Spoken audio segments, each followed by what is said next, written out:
We are back with Dr. Jeff Huxford talking about his new life after a car accident that left him with a traumatic brain injury.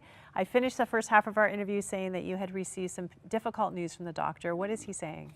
Yeah, so back in January of 2012, I've been having headaches for a while, but I had a really bad one that required me to go to the emergency room. It was so bad. And while I was there, the ER doctor ordered an MRI. And I'd had a few of those done since my accident. And I went back to my neurologist to go over the results, and he was noticing some changes there in my MRI that he noticed that my brain, from the scar tissue and all that happened, the damage to my brain from the accident, my brain was starting to shrink.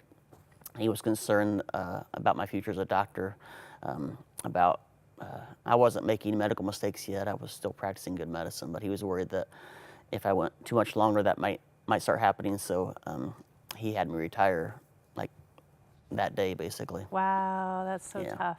Yeah. And you actually wrote your story in this book, Finding Normal, because you didn't know how long you'd be able to write a book. Right. Yeah. Later on, a report came out from the neurologist about how, based on my injury and based on how my MRI looked, there were some concerns about some decline in my function, and the optimistic estimates they gave were like 5 to 10 years. And so when I wrote my book, it was right at 6 years. So I knew I wanted to tell people my story. I wanted them to hear what happened to me and hear what God had been teaching me. So I didn't want to take any chances. I wanted to tell that story while I still could. And how are you doing now? I feel like I'm doing pretty well. For a while there, I noticed improvements, and I think lately I'll have times where I may get down a little bit, but I usually pop back up, and it's kind of a roller coaster ride. Hard to know, sure. right? Yeah. The future really is in God's hands. Yeah. The future. Yeah. And you really have had some experiences along the way here as you're dealing with all this that deepened your faith. One of them happened at a conference. Tell me what happened. Yeah. It was pretty amazing occurrence. I tell people that I've had 3 miracles. I mean, they're more than that, but the three miracles I point to after my accident was, one, I survived the accident, miracle number 1. I had this recovery they didn't expect. That was miracle 2. But this third miracle happened at this conference you were talking about. And it was a conference. My wife was working at our church, and she was going to go to this conference for her job. And honestly, I was just going to kind of get away for a little bit. I wasn't going to try to learn anything new or get anything out of it. I figured I'd been a Christian. I've been around church my whole life, that I figured had things figured out for the most part. But we were sitting at the conference listening to a speaker one day, and he was talking about the verse in Revelation where God is talking to the lukewarm Christians. Because you're lukewarm, I'm about to spit you in my mouth.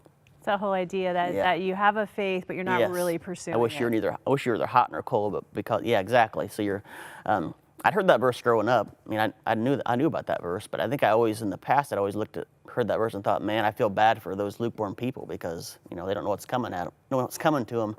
And this time, like, God was speaking to me and saying, like, I think, kind of saying, like, you might be one of these lukewarm people I'm talking about. Like, it's, I'm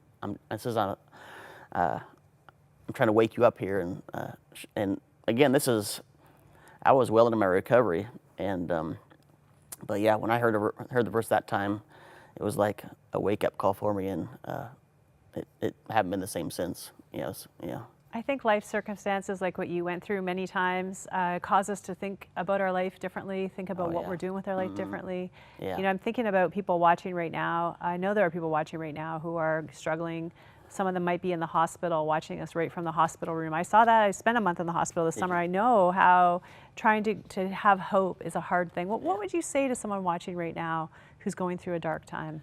Yeah, just that when things appear bleak, when it doesn't appear that any good could happen, any good could come from a situation, that God is in control, and that God is